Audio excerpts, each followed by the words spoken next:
요한계시록 3장 요한계시록 3장 1절부터 13절까지 내용입니다. 요한계시록 3장 1절부터 13절까지 내용 보겠습니다. 우리 한 절씩 교독하고 시작하도록 하겠습니다. 1절 사대교회 사자에게 편지하라. 하나님의 7 영과 7 별을 가지신 이가 이르시되 내가 내 행위를 아노니 내가 살았다 하는 이름은 가졌으나 죽은 자로다. 너는 일깨어 그 남은 바 죽게 된 것을 굳건하게 하라. 내 하나님 앞에 내 행위에 온전한 것을 찾지 못하였노니. 그러므로 내가 어떻게 받았으며 어떻게 들었는지 생각하고 지켜 회개하라. 만일 일깨지 아니하면 내가 도둑같이 이르리니 어느 때에 내게 이를런지 내가 알지 못하리라. 그러나 사대에 그 옷을 더럽히지 아니한 자 몇 명이 내게 있어 흰 옷을 입고 나와 함께 다니리니 그들은 합당한 자인 연고라. 이기는 자는 이와 같이 흰 옷을 입을 것이요 내가 그 이름을 생명책에서 결코 지우지 아니하고 그 이름을 내 아버지 앞과 그의 천사들 앞에서 시인하리라. 위 있는 자는 성령이 교회들에게 하시는 말씀을 들을지어다. 빌라델피아 교회의 사자에게 편지하라. 거룩하고 진실하사 다윗의 열쇠를 가지신 이 곧 열면 닫을 사람이 없고 닫으면 열 사람이 없는 그가 이르시되 볼지어다 내가 내 앞에 열린 문을 두었으되 능히 닫을 사람이 없으리라.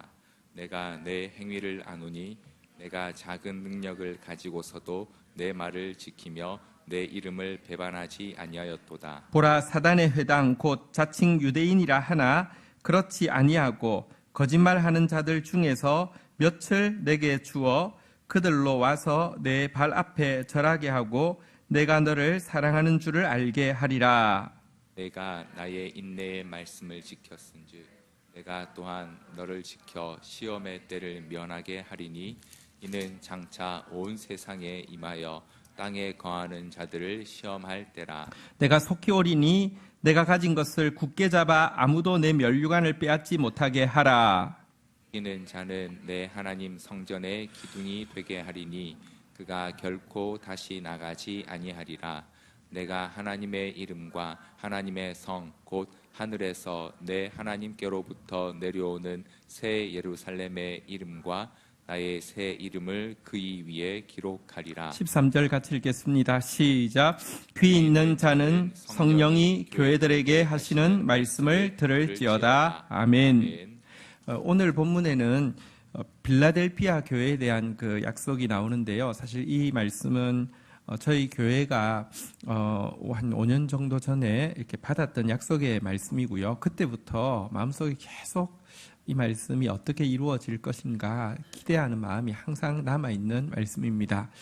오늘 하나님이 은혜를 베푸셔서 의의 열매가 가득하리라고 하셨는데요. 또 이 말씀이 이루어질 때가 임박하였을 때 다시 한번 오늘 같이 나누는 이 말씀 통하여서 하나님이 친히 그 약속을 이루시는 것을 또 우리 눈으로 보게 되기를 기대합니다. 자, 우리 먼저 사대교회에 주시는 하나님의 말씀을 좀 보도록 하겠습니다. 우리 1절 먼저 읽고 시작하도록 하겠습니다. 시작. 사대교회 사자에게 편지하라. 하나님의 7 영과 7 별을 가지신 이가 이르시되 내가 내 행위를 아노니 내가 살았다 하는 이름은 가졌으나 죽은 자로다. 자, 먼저 이 사대교회에 예수님께서 무엇이라고 이야기하냐면요. 한번 따라하겠습니다. 7 영과 7 별을 가지신 이 7은 완전수고요. 7 영을 가졌다는 것은 이제 완전하신 성령님을 통해서 일하신다 이런 의미를 가지고 있습니다. 그런데 또 7 별은 그의 사역자들을 이야기합니다. 말씀의 종들을 이야기합니다. 예수님은요 지금도 성령을 통하여서 교회를 움직이시고요. 당신의 뜻을 이루어 가시는데 이 일에 당신의 말씀 사역자를 붙드시고 일하신다 이렇게 말씀하고 있습니다. 어쨌든 말씀 사역자는 예수님 손에 붙잡힌 바 된 것이기도 하고요. 또 한 가지는 성령 없이는 말씀 사역자는 아무것도 할 수 없습니다. 하지 않아야 되고요. 어쨌든 예수님은 지금도 성령과 말씀 사역자를 통해서 교회에 당신의 뜻을 이루어가는 분이라고 이야기하고 있는데요. 그 예수님께서 이 4대 교회를 감찰하시면서 손에 붙잡고 계시니까 이제 살필 수 있잖아요. 감찰하신 결과가 무엇이냐고 하면요. 한번 따라하겠습니다. 내 행위들을 아노니. 원어에는 복수로 되어 있어서요. 그가 행하고 있는 그 행위들을 알고 있다라고 이야기하는데요. 그가 하고 있는 왕성한 신앙적인 활동들을 알고 있다, 이런 뜻입니다. 자, 사대교회는 굉장히 활발하게 어떤 신앙적인 활동들을 하고 있었는데요. 그 결과 얻은 이름이요. 한번 따라 하겠습니다. 살았다 하는 이름. 무슨 뜻입니까? 사대교회 살아있네. 이런 말을 사람들로부터 듣고 있었다는 것입니다. 자기 스스로도요, 우리 교회 살아있어라고 이야기하고, 또 사람들도 사대교회 살아있네 이렇게 이야기하는 교회였다는 것입니다. 자, 그런데요, 괜찮은 평판을 가지고 있는데 예수님은 정작 이 교회를 감찰하시고 이 교회를 통해서 당신의 뜻을 이루려고 하는 예수님은 무엇이라고 이야기합니까? 한번 따라하겠습니다. 죽은 자로다. 그 옛날 성경에는 실상은 죽은 자로다 이렇게 돼 있는데요. 그러니까 실제 모습은 사람들은 괜찮은 교회라고 살아있는 이렇게 뭔가 역동성이 있고 무슨 일이 일어날 것 같은 교회라고 이야기하는데 예수님은 정작 너 죽었다라고 이야기를 하고 있습니다. 여러분, 사대교회는 사실 자신들에 대해서 살아있다라는 말을 들을 때에 어색하지 않았을 것입니다. 왜냐고 하면요, 지금 방금 보신 대로 신앙적인 행위들이 참 많았습니다. 프로그램이 너무 많았고요. 프로그램들이 다 나름 잘 되고 있었습니다. 게다가 앞에 나온 그 네 교회들과는 달리요, 박해가 일단 없었고요. 교회 내부적으로도 니골라당이든지 이세벨이든지 이런 그 교회 안에 나쁜 그 세력들도 존재하지 않았습니다. 안팎으로 공격은 없고 또 활동을 열심히 하고 있으니까 아무 문제 없다고 생각하고 있었고, 살아있다는 말을 들을 때 그래 그게 나지라고 생각하고 있었고 안주하고 있었던 교회인데요. 예수님의 평가가 더 정확하잖아요. 제가 지난 주일날 나누었습니다. 비신자들의 교만은 무엇이냐? 하나님은 없고 하나님은 틀렸고 내가 맞다는 게 비신자들의 교만이라고 하면요, 신자들은 절대로 그렇게 생각하지 않습니다. 하나님 있고요, 하나님 맞는데 나도 맞다고 생각하는 게 신자들의 교만입니다. 여러분, 지금 4대 교회 성도들이 스스로 살아있다고 평가하는 그 평가가 맞을까요? 아니면 사람들이 4대 교회를 바라보면서 살아있네라고 이야기하는 그 평가가 맞을까요? 아니면 실상은 죽은 자라고 이야기하는 예수님의 평가가 맞을까요? 예수님의 평가가 맞습니다. 우리의 말이 하나님도 맞지만 나도 맞습니다라고 하며 항상 이럽니다. 이번만은 내가 맞고 하나님이 틀렸습니다. 이 일만큼은 내가 맞고 하나님이 틀렸습니다. 하나님이 틀렸다는 게 아니라, 성경이 틀렸다는 게 아니라 다 맞으시는데 이번만큼은, 이 일만큼은 하면서 예외 규정을 자꾸 두고는요, 결국은 자기가 항상 맞고요, 자기가 배치되는 하나님 항상 틀리게 만드는 게 신자의 교만이라고 말씀드렸죠. 어쨌든 지금 이 4대 교회는요, 예수님으로부터 실상 죽었다라고 지금 이제 평가를 받고 있습니다. 왜 이렇게 죽었다라고 이야기하는지 한번 볼까요? 자, 2절 한번 보도록 하겠습니다. 2절 같이 읽겠습니다. 시작. 너는 일깨어 그 남은 바 죽게 된 것을 굳건하게 하라. 내 하나님 앞에 내 행위에 온전한 것을 찾지 못하였노니. 하나님께서 이 사대교회가 죽었다고 이야기하는 것은 여기에 보니까요. 한번 따라하겠습니다. 내 행위에 온전한 것을 찾지 못하였노니 하나님 앞에서 그들이 행하고 있는 많은 신앙적인 행위들, 모습들 중에서 온전한 것이 하나도 없었다는 것입니다. 하나님을 만족시킬 만한 것이 하나도 없었다는 것입니다. 80%짜리도 있고요. 70%짜리도 있고요. 90%짜리가 있는데요. 하나님께 만족되는 100%짜리는 하나도 없었다는 것입니다. 물론 하나님께 만족된다는 말이 무슨 말인지 좀 이해를 해야 합니다. 하나님은 여러분 만족시킨다라는 것이요. 한번 물어보십시다. 어린 아이가 부모를 만족시키는 것이 쉽습니까? 어렵습니까? 쉽습니다. 그러니까 보십시오. 어려울 수도 있죠. 완벽주의 부모 있잖아요. 그죠? 혹은 자기가 이루지 못한 것을 자녀를 통해서 이루려고 하는 그 부모를 만족시키기 어렵죠. 가끔 그런 뉴스 보지 않습니까? 전교 1등 하는 애인데 막 전교 2등, 5등, 2등 하다가 1등 딱 했습니다. 1등 하고 나서 유서를 남기고 자살을 했죠. 이제 만족하시겠냐고 하고 자살을 한 그런 일이 실제로 있었습니다. 여러분, 사실은 이 뭐랄까요? 자기 열등감과 자녀에 대해서 자기 거라고 생각해서 자녀를 통해서 무언가를 이루려고 하는 부모, 완벽주의 부모를 만족시키기란 참으로 어렵습니다. 그런데요, 여러분 진짜 그런 부모가 아니라고 하면 자녀가요, 부모를 기쁘게 하는 일이 어렵지 않습니다. 물론 정확하게 이야기하면 우리는 하나님을 만족시킬 수는 없고요. 우리는 하나님을 기쁘시게 할 수 있을 뿐입니다. 완전하신 하나님을 불완전한 우리가 어떻게 만족시킬 수 있겠습니까? 근데 여기서 온전한 것을 찾지 못했다고 하는 것이요, 하나님의 기준, 완벽주의의 기준을 이야기하는 게 아닙니다. 하나님을 기쁘시게 해줄 만한 것을 하나도 찾지 못했다는 것입니다. 하나님이 합격이라고 여겨주실 만한 것을 하나도 찾지 못했다는 것입니다. 그 말은 무슨 말이냐고 하면요, 여러분, 하나님을 만족시키는 것, 이렇게 하나님을 기쁘시게 하는 것, 하나님께 합격이라고 여김받게 되는 거 어렵지 않습니다. 겸손하기만 해도요, 하나님은요 기뻐하십니다. 여러분들, 우리가 하나님을 기쁘시게 하려고 하는 그 열의에다가 참 가난하고 겸손한 마음만 있어도 하나님을 기쁘시게 할 수 있고요.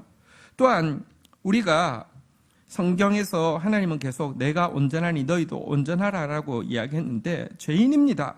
그렇지만 이 거룩이라는 푯대를 놓지 않는 모습, 여러분 이 푯대를 놓지 않고 끝까지 또 넘어지면 또 회개하고 일어나서 또 푯대를 향해서 달려가는 모습만으로도 하나님을 만족하게 할 수 있고요, 기쁘게 할 수 있는데요, 그들의 행위에 온전한 것이 하나도 없었다는 말은 무슨 말이냐고 하면요, 여러분들 온전하지 않은 것에 그들이 스스로 만족하고 있는 이 모습은 자기 기만의 전형적인 한 형태입니다. 하나님이 만족하지 않았는데, 그러니까 하나님이 기뻐하지 않았는데, 하나님이 온전하다고 여겨주지 않았는데요, 자화자찬하면서 이 정도면 됐지 뭐 하고 하는 것입니다. 여러분 한번 보십시오. 제품이 생산을 엄청나게 하는데 마지막 공정에서 이제 감수를 하는데 불량률이 있어가지고요, 이것도 안 돼, 이것도 안 돼, 이것도 안 돼, 이것도 안 돼, 이것도 안 돼, 이것도 10,000개를 찍었는데 10,000개 다 불량이 났어요. 근데 여러분 보면 제품 멀쩡해요. 사실 불량이라는 게 몇 프로잖아요, 그죠?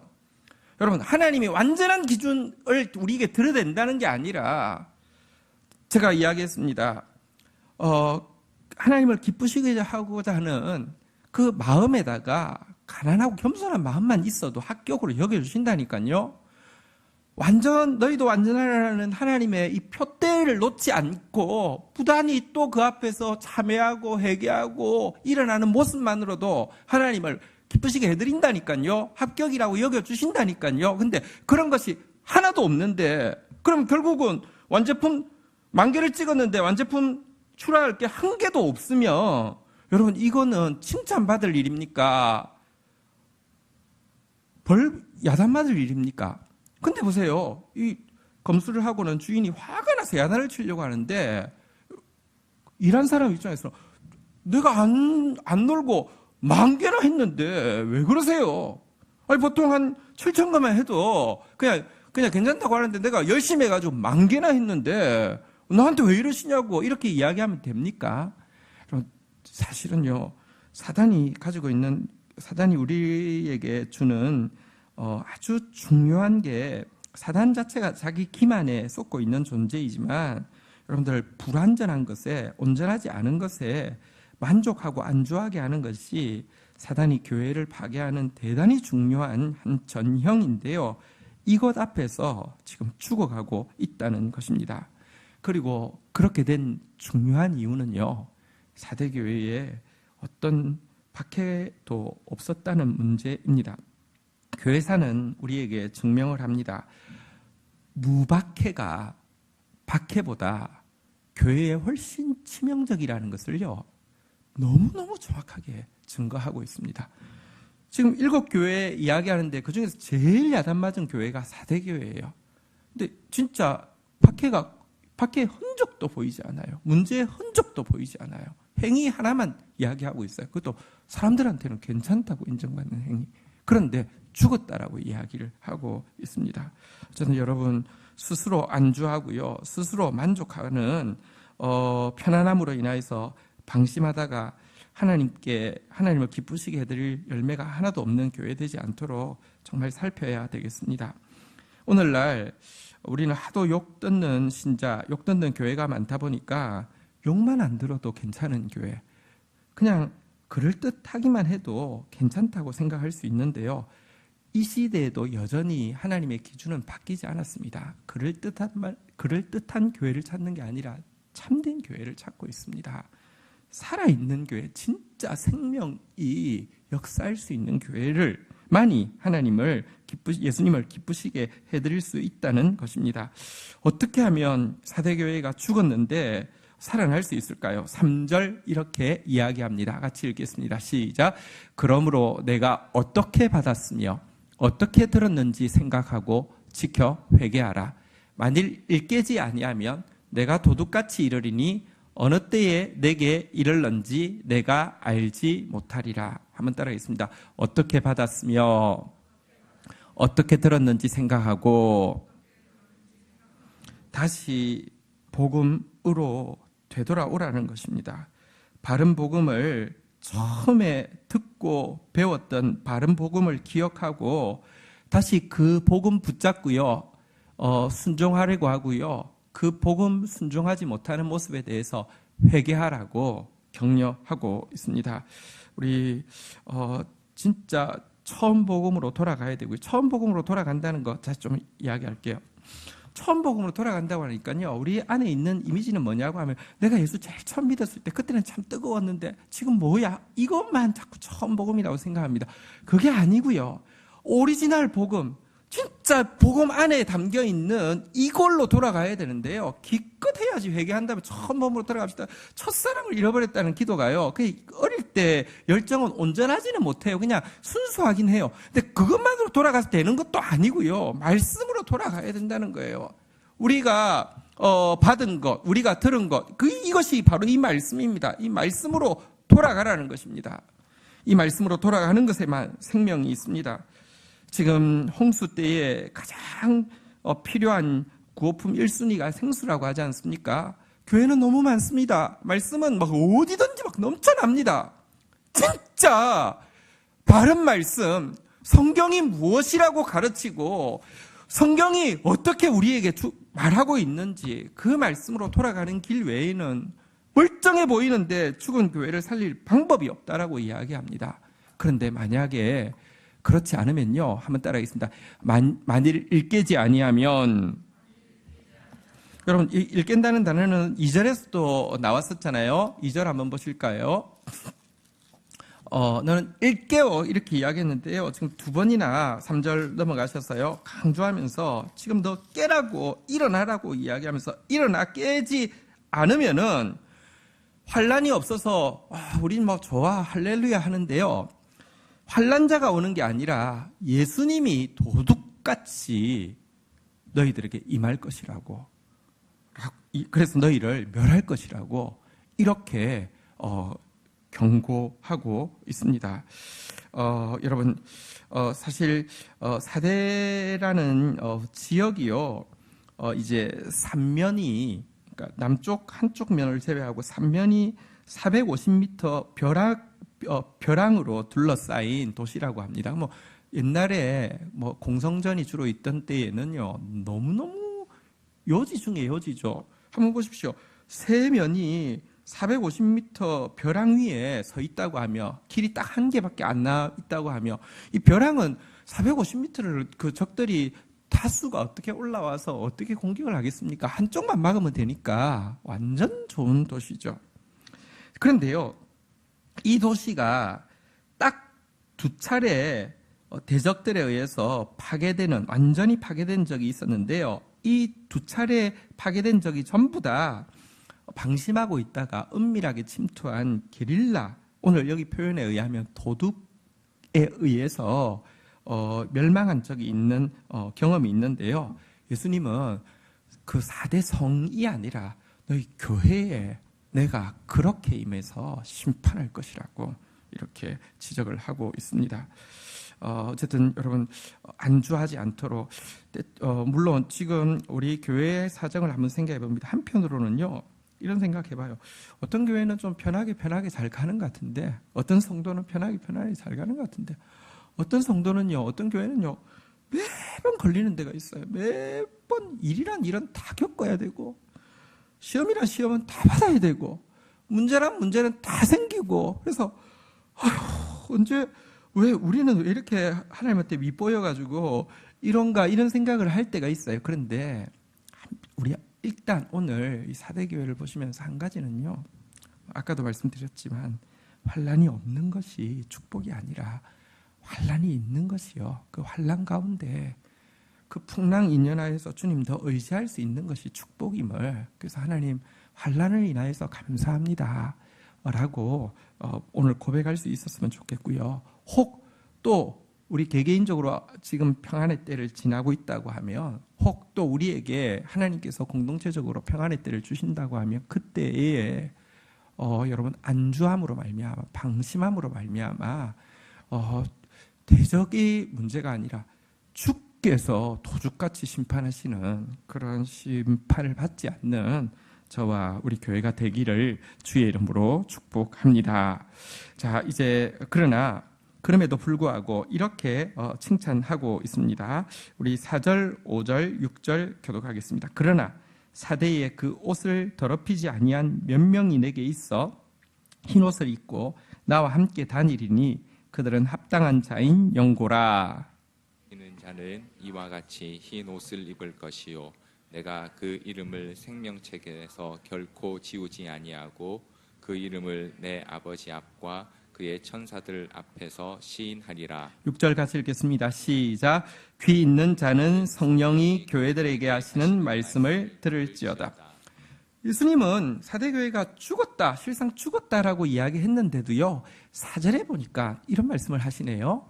4절 한번 띄워주시겠습니까? 그러나 사대에 그 옷을 더럽히지 아니한 자, 한번 따라하겠습니다. 몇 명이 내게 있어. 여러분, 한 가지 기억해야 합니다. 교회에 문제가 많아도요, 꼭 기억해야 될 것은요, 그것이 예수 바르게 신앙 고백을 하고 있고, 그것이 바른 교회, 그러니까 바른 신앙 고백이 있는 교회요, 공동체라고 하면 한 가지 기억해야 될 것은요, 아무리 죽었어도 그 안에 여러분들 몇 명은 하나님의 사람이 있음을 기억해야 합니다. 그리고 또 한 가지 기억해야 될 것은요, 그 몇 명에 대해서 예수님은요, 그 사대교회 전체가 죽었다고 지금 탄식하면서 시작했음에도 불구하고요, 그 몇 명을 예수님께서는 집중하여 보고 계실 뿐만 아니라 그 겨자씨 같은 이 신자들 한 톨, 거룩한 겨자씨 한 톨도 주님은 놓치지 않고요, 또 사실은 바로 그 몇 명 때문에 이 사대교회에 대한 사랑을 포기하지 않고 지금도 말씀하고 계신다는 사실을 기억해야 합니다. 먼저 우리에게 적용할 것은 무엇이냐고 하면요, 교회에 만약에 시험이 크게 임한다 할지라도 여러분이 그 중에서 오늘 예수님께서 사대교회에서 찾으신 그 옷을 더럽히지 아니한 자 몇 명 가운데 여러분이 있기를 주의 이름으로 축원드립니다. 그게 중요합니다. 하나님 앞에 바른 신앙 고백이 있고 하나님의 교회가 맞다고 하면 여러분들 시험이 없다는 것이 아니고요, 문제가 없다는 것이 아니라 심지어 사대교회처럼 죽었다고 사형 선고를 받을 수도 있지만 죽은 그 상태가 됐다고 이제 죽어가고 있다고 사형 선고를 받을 수 있음에도 불구하고 몇 명 주님께서 당신과 함께 흰옷을 입고 다닐기에 합당하다고 인정해 주시는 소수의 몇 명은 있는데 그 몇 명이 나인지가 중요하지. 여러분, 교회를 보면서 문제가 있을 때 판단하고 비판하는데 주님 보실 때는 똑같다고 하면 아무 소망이 없는 것입니다. 우리가 바로 그 몇 명 될 수 있기를 주의 이름으로 축원드립니다. 우리 그 몇 명인 우리 때문에 예수님이 그 교회를 포기할 수 없는 그런 몇 명이 될 수 있기를 주의 이름으로 축원드립니다. 어쨌든 오늘 이 그 사대교회를 향해서 지금 이야기하고 있는 이 도전 앞에서 우리 다시 한번 이 거룩을 향한 표대, 그리고 하나님을 기쁘시게 하고자 하는 그 목표, 그리고 그렇게 살지 못한 행위에 대해서, 하나님 앞에서 그렇게 살지 못한 행위에 대해서 끝까지 회개하면서 끝까지 놓지 않는 그 모습으로 말미암아 하나님을 기쁘시게 하는 흰옷 입은 몇몇 사람들이 저와 여러분 되시기를 축복합니다. 자, 이제 빌라델피아 교회 보도록 하겠습니다. 열린 문을 주노라라는 표가 정확하게 몇 년도죠? 몇 년도일까요? 4년 전인가요? 5년 전인가요? 예. 이렇게 우리 교회를 향해서 주신 말씀이었고요. 네, 주의 말씀은 선포되면 꼭 임합니다. 근데 우리는 잘 알지 못하지만 임했고요, 또 임하고 있고요. 그래서 저는 의의 열매가 가득하리라고 하는 올해에 이제 좀 구체적으로 계속, 왜냐하면 촉각을 세우고 어떻게 임할 것인가 계속 좀 이제 많이 묵상하고 있는 구절인데요. 오늘 올해에 구체적으로 드러날 수 있기를 기대하고 있는 말씀입니다. 한번 보도록 하겠습니다. 자, 우리 그 7절, 8절 교독을 하겠습니다. 빌라델피아 교회의 사자에게 편지하라. 거룩하고 진실하사 다윗의 열쇠를 가지신 이 곧 열면 닫을 사람이 없고 닫으면 열 사람이 없는 그가 이르시되, 볼지어다 내가 내 앞에 열린 문을 두었으되 능히 닫을 사람이 없으리라. 내가 내 행위를 아노니 내가 작은 능력을 가지고서도 내 말을 지키며 내 이름을 배반하지 아니하였도다. 네. 빌라델피아 교회에 이제 주시는 말씀인데, 빌라델피아 교회에 주시는 말씀 정말 복된 말씀이거든요. 자, 근데 사실은 빌라델피아 교회는요, 사실은 참 작은 교회였고 또 참 가난한 교회였고요, 내세울 것이 별로 없는 교회였습니다. 교회도 그렇지만 빌라델피아라는 도시 자체는 지진이 아주 자주 일어나는 그런 이제 또 도시였다고 합니다. 자, 그런데 이 빌라델피아 교회를 향해서 예수님이 자기를 이렇게 소개하고 있습니다. 7절에 보니까요, 거룩하고 진실하사, 한번 따라하겠습니다. 다윗의 열쇠를 가지신 다윗의 열쇠를 가지고 있다. 그래서 그분이 열면 닫을 사람이 없고 닫으면 열 사람이 없다라고 이야기하고 있습니다.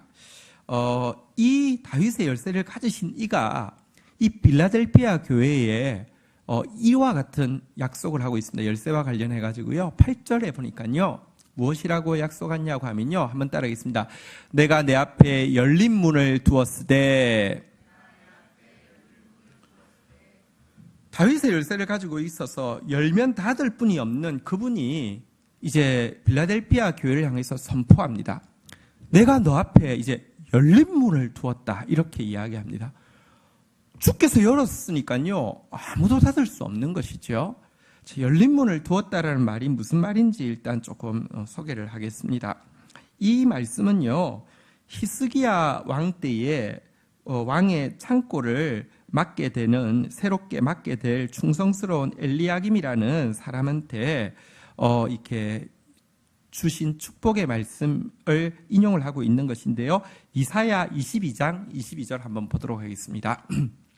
이사야 22장 22절 한번 보겠습니다. 같이 한번 읽도록 하겠습니다. 읽겠습니다. 시작.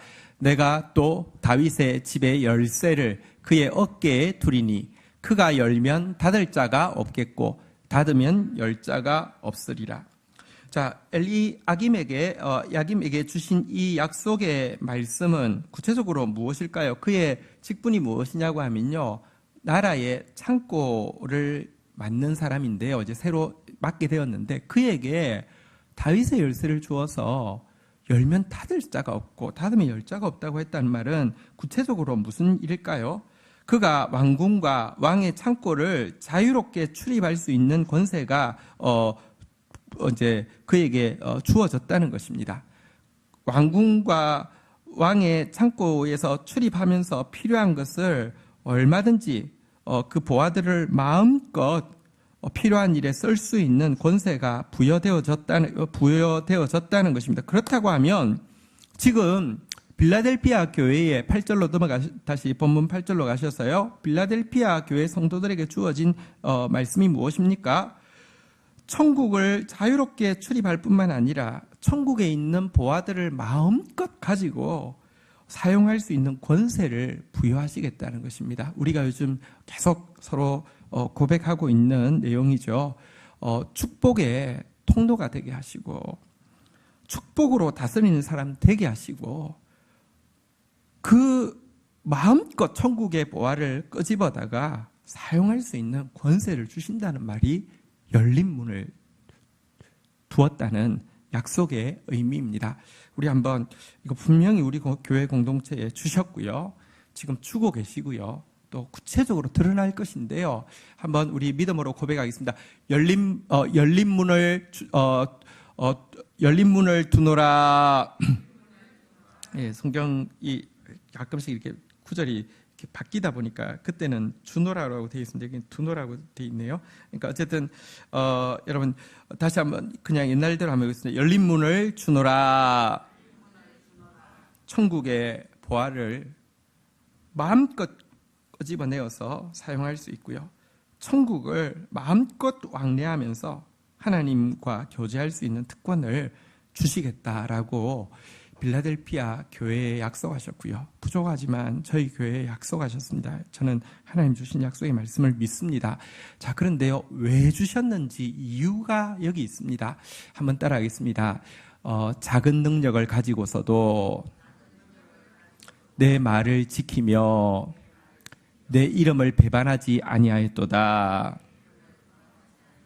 주님께서 열린 문을 주시는 이유에 대해서 작은 능력을 가지고도 말씀을 지켰다. 그리고 주의 이름을 배반하지 않았다라고 이야기를 하고 있습니다. 사실 여기서 제가 우리 교회에 이 말씀을 주실 때 솔직히 예를 들어 주님이 사대교회라고 우리 교회를 이야기하셔도 할 말이 없고요. 주님 다른 이렇게 책망받는 교회의 이름을 대시면서 너의 모습이라고 해도 할 말이 없는데요. 주님께서 어쨌든 우리 공동체에 저에게 또 이 말씀을 주실 때에 다른 건 잘 모르겠는데 한 가지는 알겠어요. 뭐냐고 하면요. 작은 능력을 가지고서도 이건 알겠어요. 사실 정말 시간이 지나면 지날수록 정말 작은 자구나 라는 사실을 갈수록 절감을 하게 됩니다. 여러분 축복이 무엇이냐고 하면요. 자신이 얼마나 작은 자인지를 깨닫는 것이 축복인데요. 그건 언제 깨달을 수 있냐고 하면요. 하나님 앞에 나가야지만 깨달아집니다. 자기만 보고 있으면 꽤 괜찮아요. 사대교회도 살았다는 이름이 있었다고요. 자기 스스로는 몰라요. 자기 꼴을 자기가 절대 알 수 없어요. 게다가 사단은 자기 기만이라는 속임수의 거울을 자꾸 비치기 때문에 자꾸 착각해요. 괜찮다고요. 나는 괜찮다고요. 근데요. 하나님의 은혜로 하나님이 일에 불러내 당신의 일에 쓰기 위해서 불러내주신 게 지금 생각해보면 은혜입니다. 왜냐고 하면요, 하나님이 일을 하면 할수록 초창기에는요 그랬어요. 나만큼 일 잘하는 사람이 있으면 나와보라 그래. 나만큼 일 열심히 하는 사람이 있으면 나와보라 그래. 나만큼 일 순수하게 하는 사람이 있으면 나와봐라 그래. 그럼 생각해보세요.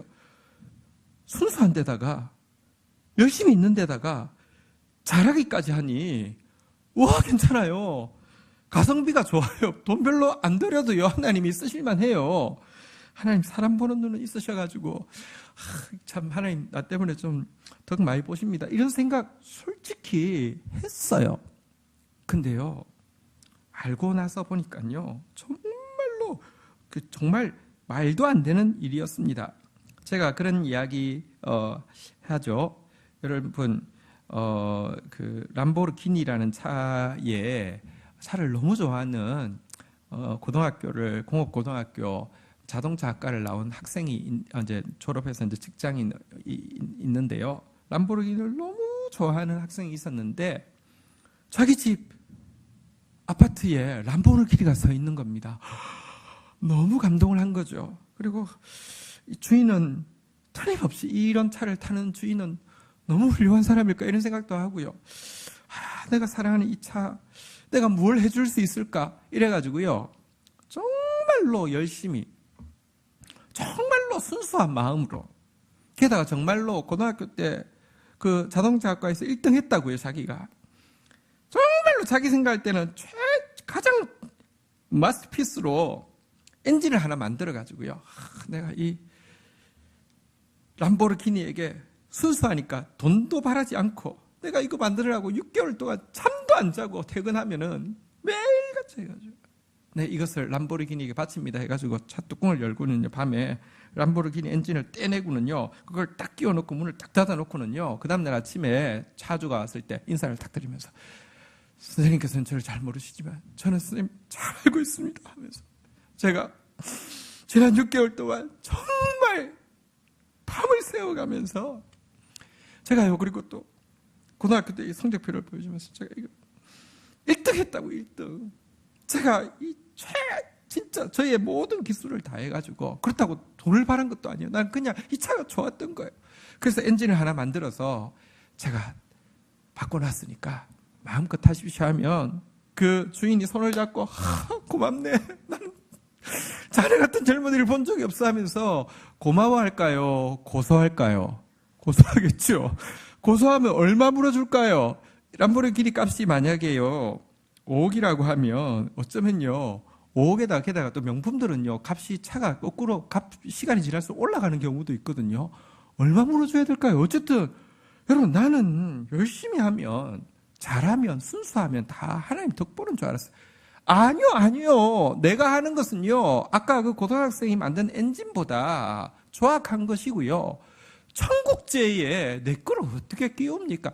하나님이 나를 일시킨 것은요 자화자찬하게 하기 위함이 아니라 내 스스로가 그리고 하나님이 나 때문에 덕보기 위함이 아니라 나가 불쌍해서요 내가 얼마나 부족한지 알게 해주시려고 써주시는 것인데 감사하게도 일을 하면 할수록 초창기에는 좀 착각했다가 이제 정신 차리고 보니까 이건 정말 은혜라도 있을 수 없는 은혜를 받고 있음을 알게 되었습니다. 그때부터는요 한 가지 제가 이 약속의 말씀 받을 때도 그랬습니다. 다른 건 모르겠어요. 내 행위를 안 오니 주님 나 고생하시는 거 아셨군요. 이게 아니라요. 한 가지는 내가 인정할 수 있는데요. 나 정말로 능력이 없는 사람입니다. 나 정말로 보잘것없는 사람. 나 정말 내세울 것이 없는 사람인데 이 구절 하나는 내 말씀 맞구나 이런 생각 들었어요. 어쨌든 작은 것밖에 없는데 내 말을 지키려고 몸부림치고 내 이름 배신하지 않으려고 했다라고 주님이 여겨주시는 모습 보면서 너무 감사했습니다. 하나님 앞에서는요 얼마를 받았느냐가 중요한 게 아니라 얼마를 지켜냈느냐가 중요하고요.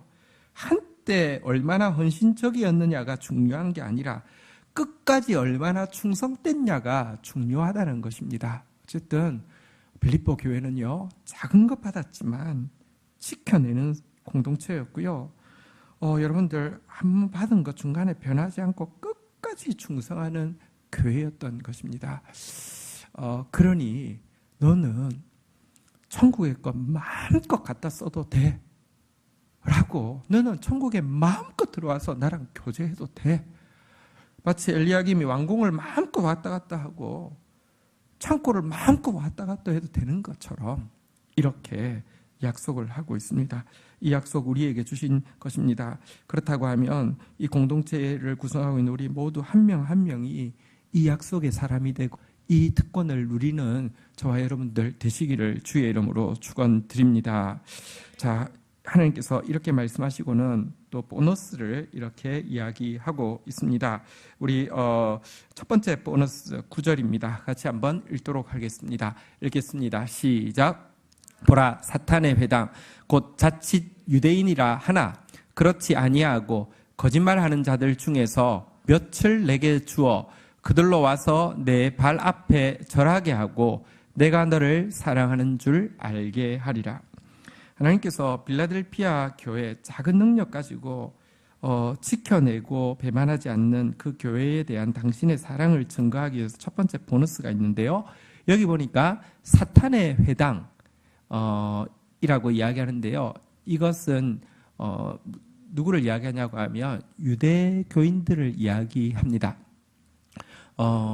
이 유대교인들 중에서 자기들이 천국 열쇠를 가지고 있다고 주장하는 유대교인들을 향해서 자기들이 사실은 천국의 인싸라고 이야기하는 유대교인들을 향해서 주님이 이야기하셨죠. 그들이 인싸가 아니라 인싸 아시죠? 인사이더라. 예, 주님 말입니다.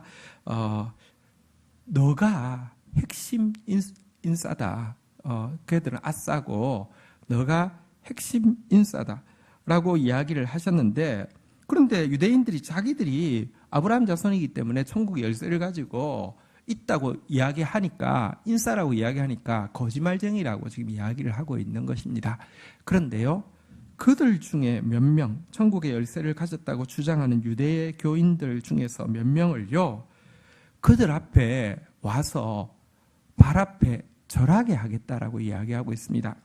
여러분, 사실 2주 전인가 제가 이제 좀 설명을 했던 게 있는데요. 당시 로마에서 기독교인들을 박해하고 있었는데 유대인들은 박해 대상이 아니었습니다. 유대교는 그냥 공인해 주었습니다. 유대교는 황제 숭배를 하지 않음에도 불구하고 유대교만큼은 건드리면 벌집이어서 공인해 줬는데, 문제는 유대인 기독교인들은요, 유대교인인지 기독교인인지 이 로마 사람 입장에서는 구분이 잘 안 되는 겁니다. 그래서 유대교에서 자체적으로 유대교인 아닌 유대인들, 다시 말하면 기독교인들을 색출해 가지고요, 로마에 고발해서 죽이고 하는 일을 했고, 이 일을 위해서 예를 들면 이렇게 예수의 이름을 부인하게 한달지, 이런 우리 한국에서도 옛날에 6.25 전쟁 때 보면 예수님 사진을 그러니까 액자를 밟고 가게 한달지, 십자가에 침을 뱉게 한달지, 이런 행위를 하면 기독교인 아니라고 해주고 이런 거 있잖아요, 그죠?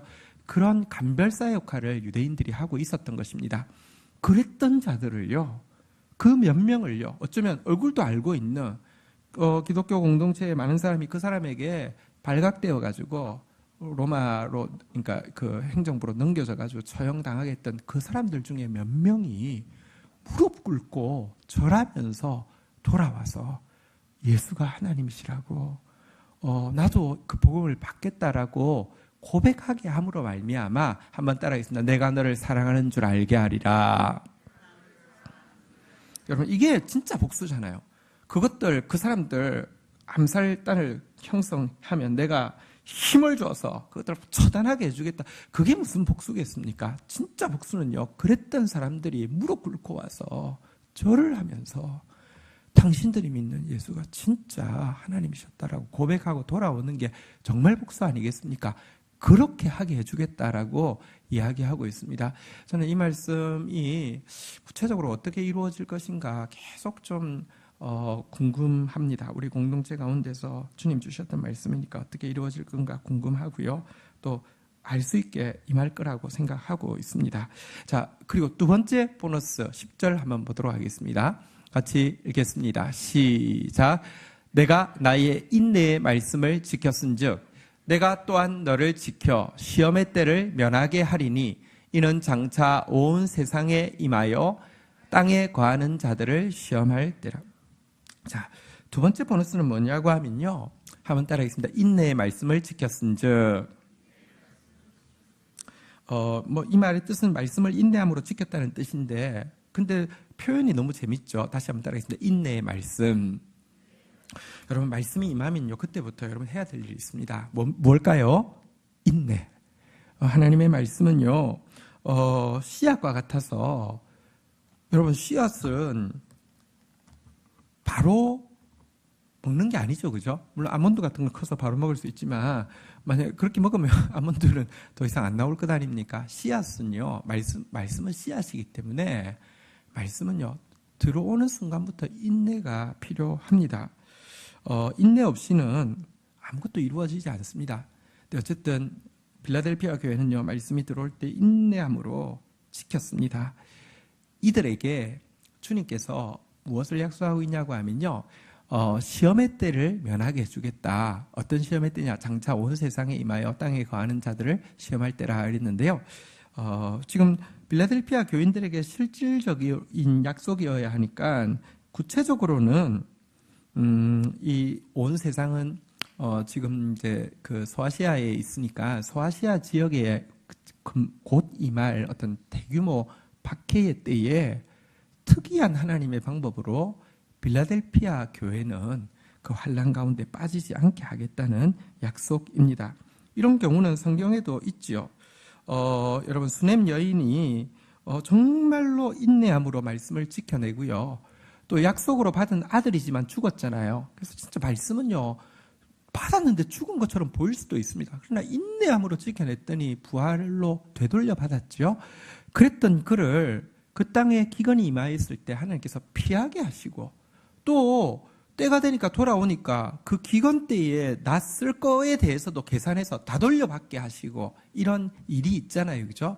그렇게 너한테 갚아줄 것이다 라고 이야기하고 있고요. 궁극적으로는 온 세상에 거하는 자들을 심판할 때는 예수 그리스도의 재림 때에 있을 심판이죠. 이때에 심판을 해서 벗어나게 하겠다, 이런 약속입니다. 어쨌든 이와 같은 두 가지 보너스를 빌라델피아 교회에 약속하시면서요. 자, 마지막으로 우리 읽도록 하겠습니다. 자, 11절 우리 12절 읽고 마치겠습니다. 내가 속히 오리니 내가 가진 것을 굳게 잡아 아무도 내 면류관을 빼앗지 못하게 하라. 12절 읽겠습니다. 시작. 이기는 자는 내 하나님 성전의 기둥이 되게 하리니 그가 결코 다시 나가지 아니하리라.